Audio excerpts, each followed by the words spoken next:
Hola chicos, ¿cómo están? Bueno, hoy vamos a hablar de fracturas de escafoides.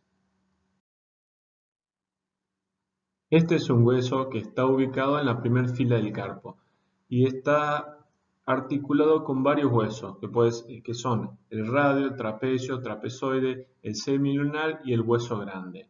Por lo tanto, ¿cuál es la importancia que tiene de que una lesión de este hueso compromete muchas articulaciones? Después tiene otra característica que vascularmente es bastante deficiente. Tenemos en cuenta que el escafoide, las cuarta, quinta partes de toda la superficie del escafoide es cartílago articular. Y solamente por dos pedacitos, hay dos superficies nomás donde ingresan la irrigación. De todo el escafoide, los dos tercias partes tienen una irrigación una arteria que se llama intraósea, que es la arterita que pasa por dentro del hueso. ¿Cuál es el problema que tiene esto? De que lógicamente lo que le hace de que tenga una irrigación muy deficiente. Por lo tanto, cualquier fractura que tenga este hueso compromete severamente lo que es la vascularización. ¿Se puede revascularizar? Sí, pero se compromete muy frecuentemente. Y solamente un tercio de todos los escafoides tienen una vascularización que se llama extraósea, que en este caso tiene menos riesgo de pseudoartrosis ante una fractura. Por lo tanto, una de las características que es la deficiente irrigación que tiene. Y esto creo que nos lleva, cuando tenemos alguna lesión, de que esto produce mucho. Al no tener sangre, tenemos una consolidación lenta de una fractura, por lo tanto demora más que el promedio de los huesos y tenemos una gran tendencia en la pseudoartrosis, o sea, que no pegue el hueso. Y después, lógicamente, cuando tenemos una fractura que compromete esta irrigación, puede producir una necrosis avascular. Es uno de los huesos que más necrosis vascular produce. Así que por eso siempre tenemos que tener en cuenta el problema de la irrigación que tiene este hueso. Esta es la fractura más frecuente del carpo. En general se da en personas jóvenes y como casi todas las fracturas del miembro superior es un traumatismo, o sea, una persona que cae con la mano, con el que tiene un poco de dorsiflexión y por ahí jugamos con un poco con las desviaciones. Recuerden siempre lo que le dije, de que si nosotros la persona que se cae apoya la mano y por toda la estructura que va pasando depende si soportan o no la fuerza de la carga, es que se va transmitiendo la fuerza. Por lo tanto, en este caso, la fuerza que se da del piso y la mano se va transmitiendo. Y si tiene mucha dorsiflexión, se puede fracturar el escafoide. Si el escafoide soporta, el carpo soporta, ya pasamos al radio, lo que es la muñeca, después el antebrazo y así vamos avanzando. Nosotros acá vemos cómo es la posición de que una dorsiflexión bastante importante para producir lo que es la fractura del escafoides. Acá nosotros podemos ver perfectamente todas las relaciones que tiene a nivel articular y vemos cómo está en el centro del carpo, por lo tanto tiene mucha relación con todos los otros huesos, por lo tanto, ¿qué es lo que pasa? Si sufre una lesión esto, nos compromete todo lo que es la muñeca. Fíjense acá claramente se ve todo con quién está articulado, con el radio, con el trapecio, el trapezoide, con el hueso grande, con el semilunar. Acá vemos lo que es la vascularización del escafoide. Si nosotros, como recién dijimos, tiene solamente dos pedacitos nomás que no están cubiertos por cartílago articular, que es por donde ingresa la arterita, que esa arterita, lógicamente, recuerden que son dos tercias partes, va por dentro del hueso y un tercio de las partes va por fuera del hueso. Acá podemos ver el tipo de cómo lo clasificamos a la fractura. La mayor parte de las fracturas son la parte media del hueso, que esta parte lo pueden encontrar como se llama cuello, cuerpo o cintura. Después tenemos un 20% del polo proximal. Recuerden que el polo proximal es el que más deficiente tiene irrigación, el que más frecuentemente hace una pseudoartrosis. Y después tenemos un 10% del polo distal. Después por ahí pueden encontrar que también se clasifica de acuerdo a su trazo, si un trazo transversal, oblicuo, más vertical. Nosotros como clínica tenemos una persona que tiene un antecedente traumático este antecedente traumático, nosotros indagamos un poquito, la persona que se cayó, que apoyó la mano, de ahí sufrió dolor. Nosotros cuando comenzamos a inspeccionarla, palpamos la zona del dolor, vamos bien sobre el radio, vemos los huesos del carpo y sobre todo esta la característica de la fractura del escafoide es que presenta un dolor muy exquisito sobre la tabaquera anatómica. Para radiografía, como cualquier fractura de la zona, le hacemos radiografía de frente y perfil. Y después tenemos lo que son las oblicuas, que en general hay varios tipos de oblicuas y también hay axiales, que en general lo que buscamos básicamente es que se vea solamente el hueso escafoide. Tengan en cuenta que donde está ubicado hay mucha superposición de huesos. Por lo tanto, también una proyección que se utiliza muy frecuentemente es un frente de muñeca con desviación cubital. De esta manera vemos solamente el escafoide en la radiografía de frente sin superposición de imágenes de otro hueso. Acá nosotros vemos que en una radiografía común del hueso, fíjense la disposición que tiene el hueso, que no es perpendicular, no es paralelo, perdón, al chasis, por lo tanto es más difícil verlo. Por eso muchas veces se hacen las radiografías axiales o se le pone algo para levantar un poquito la muñeca para que el hueso esté bien paralelo a lo que es al chasis y veamos con mejor definición todo su cuerpo y tenemos menos posibilidades de que pase desapercibido una de estas fracturas. Acá vemos cómo se hace la radiografía de frente de muñeca para ver la fractura de escafoides. Nosotros tiene una característica muy particular. Tiene una alta chance de que nosotros no veamos la fractura. ¿Qué es lo que tenemos que hacer? Por toda la superposición de hueso, eso nosotros lo que tenemos que hacer es la distintos tipos de radiografía, lo que son axiales, lo que son con desviaciones. Tenemos que tener en cuenta de que solamente el 25% de las fracturas se ven en todas las incidencias y la otra mayor parte de las fracturas, que lo que pasa por ahí se puede ver, básicamente son sospechas. Por eso nosotros, ¿qué es lo que tenemos que hacer? Ante un paciente que tiene un antecedente traumático, justo y le duele sobre la tabaquera anatómica y la radiografía no da negativo, nosotros lo que hacemos es lo tomamos como que como que tiene una lesión, por lo menos lo tomamos como un esguince. Y en este caso lo ideal es siempre pedirle una tomografía computada. Con la tomografía computada, bueno, nos da el diagnóstico de certeza. La resonancia magnética en general la reservamos cuando nosotros ya sospechamos que una fractura evolucionada, que tiene una mala evolución, que no consolida, nosotros no vamos viendo signos de consolidación, nosotros sospechamos una necrosis vascular, la resonancia magnética es un excelente estudio. Nosotros acá vemos la radiografía de frente, que ustedes pueden ver que dentro de todo se ve bastante bien el escafoide. En cambio, si ustedes ven la imagen de perfil, fíjense que el escafoide es muy difícil de verlo con mucha claridad. Por lo tanto, nosotros no sabemos si las líneas que se ven son de una fractura, es superposición ósea, es como que nos complica mucho. Nosotros acá vemos una radiografía de frente de muñeca donde se ve si nosotros se ve una mínima línea sobre el escafoide. Por eso siempre es fundamental examinar el paciente, porque si no puede pasar desapercibida. No es como una fractura de muñeca, de otro tipo de fractura que claramente lo vemos. Recuerden que las fracturas escafoides son siempre mínimamente desplazadas, se desplazan milímetros nomás. Por lo tanto, nosotros es fundamental la semiología. Y ante una persona que tiene dolor sobre la tabaquera anatómica, nosotros podemos sospechar. Y con esta radiografía, que es una pequeña línea, bueno, ya podemos casi confirmar lo que es el diagnóstico de una fractura. Acá nosotros vemos una fractura bien del cuerpo y en este caso se ve muy bien que es la fractura. Y la imagen de la derecha, por ahí puede pasar desapercibida. Como tratamiento, ¿qué tratamiento se hace? Bueno, recuerden siempre lo que es, donde está la fractura hay que movilizar la articulación proximal y la distal. Del escafoide, ¿cuál sería la proximal? Todo lo que es la muñeca. O sea, nosotros aunque es la articulación de entre el carpo y el radio, nosotros en ese caso la inmovilizamos. Por lo tanto, siempre tiene que ser un yeso antebraquiopelmar. A distal, ¿cómo es la técnica? ¿Qué es lo que se hace? Nosotros tenemos que inmovilizar hasta la primera falange. La posición es como tiene que ser como que estuviésemos agarrando un vaso. Esa es la posición perfecta para hacer una inmovilización. Un yeso antebraquiopalmar que toma hasta la primer falange. Y bueno, y los tratamientos es bastante controvertido en este caso.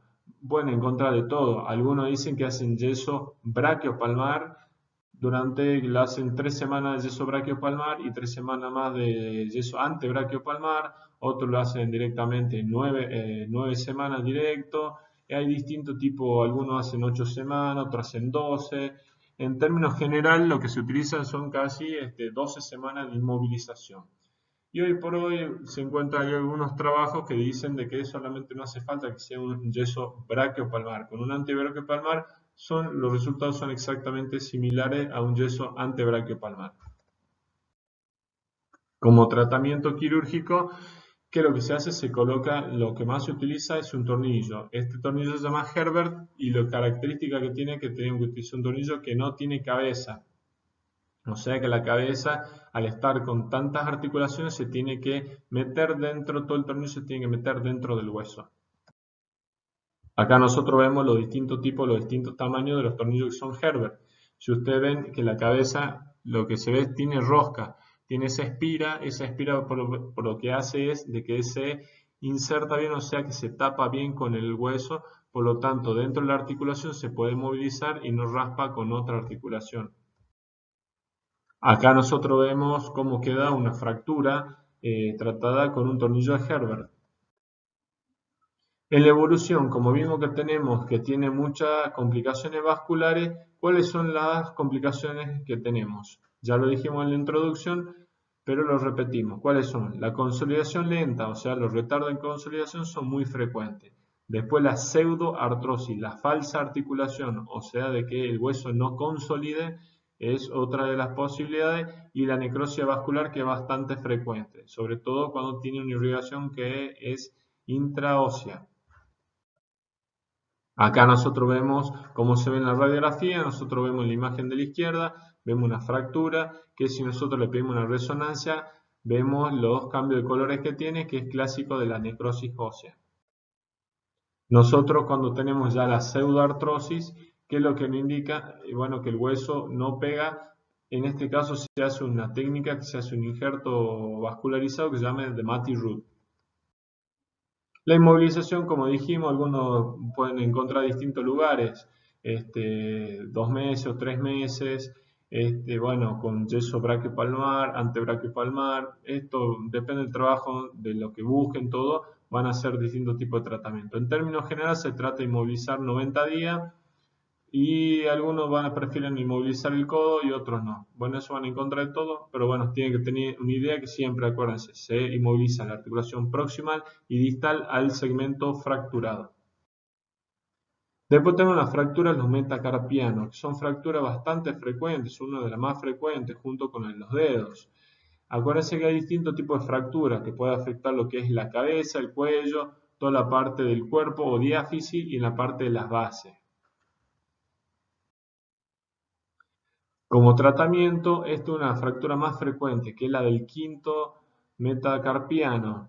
En general se producen por traumatismo directo. La fractura del quinto metacarpiano se llama del mal boxeador, una persona que es bastante frecuente, sobre todo en los varones que se agarran a pelear, pegan una piña y ¿qué pasa? En vez de golpear con el primero, con la cabeza, con los nudillos, vendría a ser del segundo y tercer meta, utilizan con el quinto, por ahí cuando pegan de costado y eso produce una fractura. Cuando en general esto es característico, se llama fractura del mal boxeador, porque pegó con el nudillo, el quinto nudillo, que es débil, por lo tanto se fractura. ¿Qué es lo que se hace para el tratamiento? Se trata de reducir y después se puede colocar una clavija. Hay distintos tipos de colocación de clavija, puede ser una clavija endomedular, pueden ser 2 clavijas que ingresen por el costado, tratando de saltear la articulación. Siempre es bueno saltear la articulación, recuerden que si nosotros dañamos la articulación, como cualquier fractura que dañe una articulación, tenemos más chance de que se produzca una artrosis. Por eso, acá como ven en la imagen de la derecha, la figura 2 o 3, vemos cómo se colocan 2 clavijas laterales de que, bueno, que eso sería como ideal para saltear la articulación y tener una buena reducción. Nosotros siempre tenemos, para saber que tengamos una buena reducción en fracturas en los metas, tenemos que tener esto, tenemos que tener en cuenta. Lo que no se aceptan nunca son las rotaciones. ¿Qué pasa cuando tenemos una mala reducción con rotaciones? Nosotros hacemos que el paciente flexione los dedos y todos los dedos tienen que apuntar hacia el escafoide. Si nosotros pasa como en la figura B, de que no puede juntar todos los dedos, no cuesta flexionarlo todo, que llegan hasta el escafoide, lógicamente es que esa persona, a ese paciente se hizo una mala reducción con un hueso rotado. Acá vemos otro tipo de ejemplo de síntesis que se pueden hacer. Cuando son fracturas oblicuas largas, se pueden utilizar placa con tornillo, dos tornillos directamente y distintos tipos de colocación de las clavijas. Nosotros acá vemos lo que es otro tipo de lecciones, son placas con tornillos, clavijas. Ahora vamos a ver lo que son las fracturas de la base del primer metacarpiano.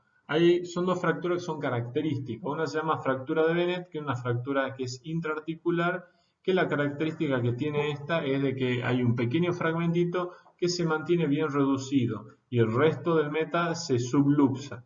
Ese fragmentito está mantenido por un ligamento, que este ligamento se llama oblicuo anterior. Nosotros acá podemos ver cómo el fragmentito se mantiene bien, o sea, se mantiene bien en su ubicación y el resto todo casi se subluxa lo que es el metacarpiano con la falange. Por lo tanto, esto se llama una fractura de Bennett. Nosotros acá vemos un ejemplo de lo que es la fractura de Bennett, que tenemos el fragmentito medio triangular que está bien ubicado y todo el resto de la falange subluxada. Acá nosotros vemos cómo se hace el método de reducción. Le damos apoyo como se subluxa, le hacemos tracción del dedo y tratamos con el pulgar de ubicarlo en su posición. Una vez ubicado, ahí podemos optar por los distintos tipos de síntesis que se pueden utilizar. Acá nosotros vemos la síntesis con clavija, que puede ser con una clavija, con dos clavijas paralelas, en X, eso es a gusto de cada médico. Acá vemos un ejemplo cómo sería una radiografía de una persona que tuvo una fractura de Bennett y con un tratamiento con dos clavijas. Acá vemos otro ejemplo de que se puede utilizar también clavijas con tornillos para que más o menos vayan viendo. En este caso se tiene que ser paralelo para evitar rotaciones.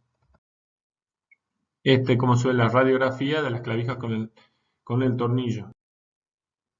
Acá nosotros vemos otra de las fracturas de la base del primer metacarpiano, que se llama fractura de Rolando, que también es una fractura intraarticular, pero la característica que tiene dos trazos, puede ser en I o en T. Nosotros acá vemos una fractura de Rolando, que fíjense que tiene un trazo intraarticular en I o en T, bueno, en este caso no se ve con claridad en la radiografía. El método de reducción exactamente igual que la de Bennett, que se tracciona el pulgar y con se tracciona el pulgar del paciente y nosotros con nuestro pulgar buscamos reducir lo que es el hueso. En general esto después se puede utilizar, después puede ser síntesis percutáneo, se puede hacer una pequeña apertura colocándose tornillos solamente, clavija, placa con tornillos. Nosotros acá vemos por lo menos esquemáticamente, cómo es un ejemplo de una reducción. Primero se reduce lo que es la superficie articular, lo que se llama simplificar la fractura, y después con una clavijita, y después le podemos montar lo que es una placa con tornillo. Después tenemos lo que son las fracturas de la falange.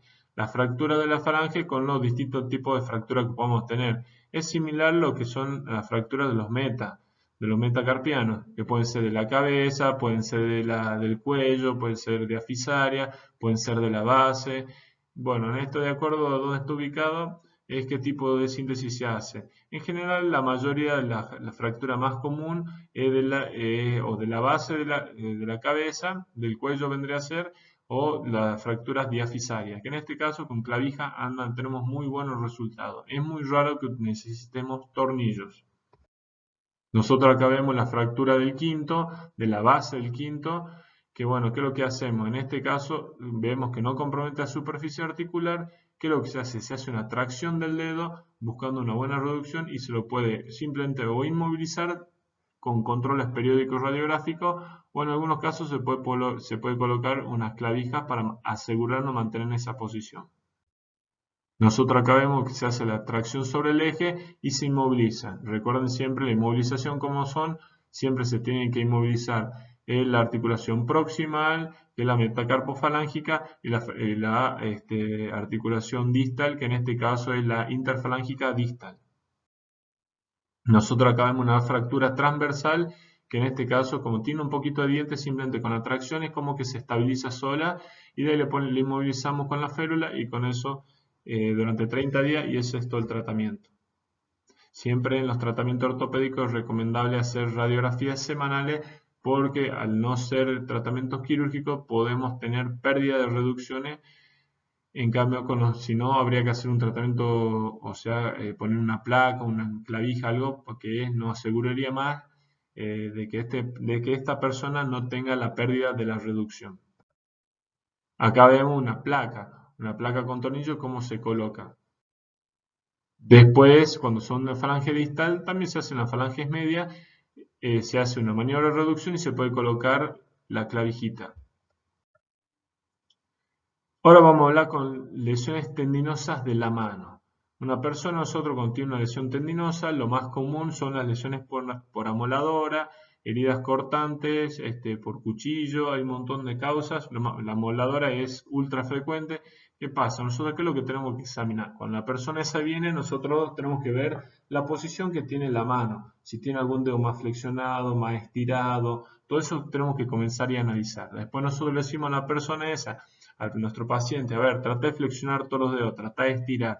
Y de acuerdo a eso nosotros, en forma activa, que el paciente haga eso, nosotros vamos viendo si tiene comprometido o no algún tendón.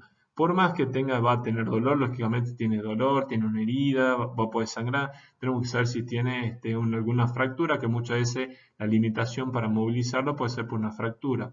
Pero ¿qué pasa? Nosotros hacemos en forma activa que la persona trate de estirar todos los dedos, flexionar, de acuerdo a eso nosotros vamos viendo qué tipo de lesión pueda tener.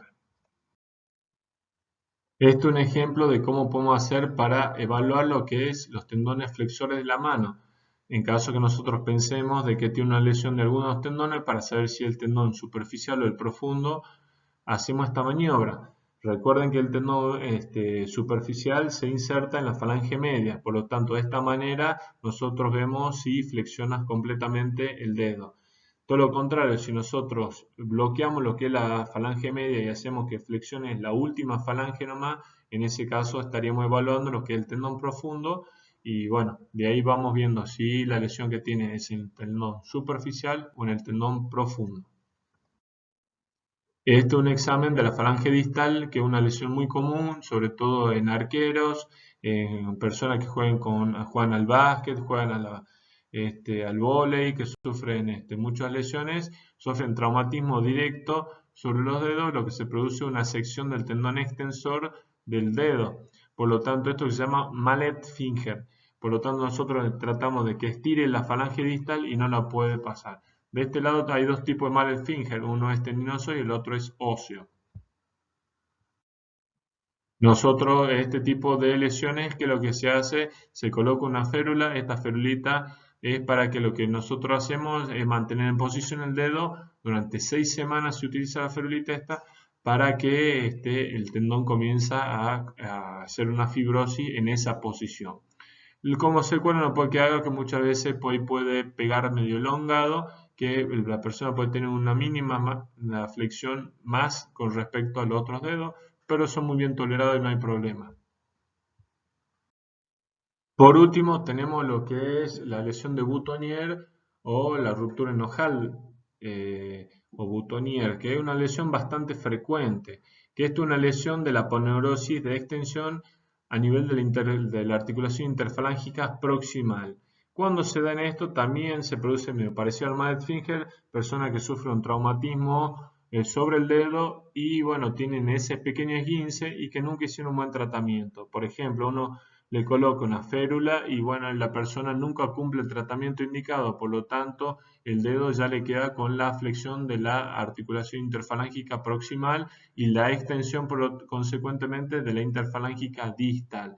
Es una lesión de que es muy difícil después, produce una gran limitación, estéticamente se nota bastante y produce ciertas limitaciones de que son muy difíciles después de recuperarla o reintervenirla o hacer algún tipo de cirugía para mejorarla. Bueno chicos, esto sería todo. Cualquier duda que tengan, no duden en comunicarse conmigo. Hasta luego.